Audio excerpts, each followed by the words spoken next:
আসসালামু আলাইকুম। ধন্যবাদ আপনাকে আপনার মূল্যবান কমেন্টের জন্য। আসলে এই বিষয়ে আমার ফেসবুক পেজ এবং ইউটিউব চ্যানেল ২ জায়গাতেই ভিডিও করা আছে। বর্ণনা যদি আপনারা জানতে চান ভিডিওটি দেখে নিবেন সকলে।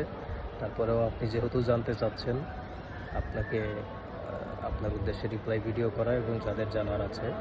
আসলে ওয়ারেন্ট থাকলেই গ্রেফতার করতে পারবে বা ওয়ারেন্ট না থাকলে গ্রেফতার করা যায় না, এই বিষয়টি আসলে সম্পূর্ণ সঠিক নয়। ওয়ারেন্ট ছাড়া গ্রেফতার করা যায় না এটা যেমন ঠিক, আবার বাংলাদেশের আইনের ফৌজদারি কার্যবিধির কিছু সংশ্লিষ্ট ধারা মোতাবেক ওয়ারেন্ট ছাড়াও আপনাকে গ্রেফতার করা যায়।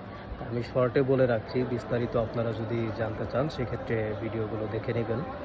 আপনার নামে যদি কোনো আমলযোগ্য অপরাধের তথ্য থাকে তাহলে ওয়ারেন্ট ছাড়া আপনাকে গ্রেফতার করা যায়।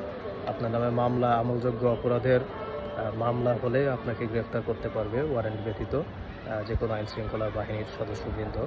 অথবা আপনি যদি অপরাধ আমলযোগ্য অপরাধ আপনি করার প্রস্তুতি নিচ্ছেন, এমন সময়েও আপনাকে গ্রেফতার করতে পারে।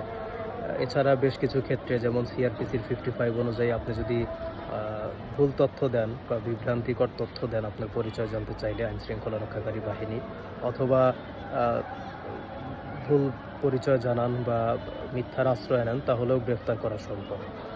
তো ওয়ারেন্ট ছাড়া গ্রেফতার করা যায় না এটা যেমন ঠিক, আবার এই কতিপয় ক্ষেত্রে অবশ্যই ওয়ারেন্ট ছাড়াও আইনশৃঙ্খলা রক্ষাকারী বাহিনীর সদস্যবৃন্দ গ্রেফতার করতে পারে। বিস্তারিত জানতে আমার ভিডিওগুলো দেখে নেবেন।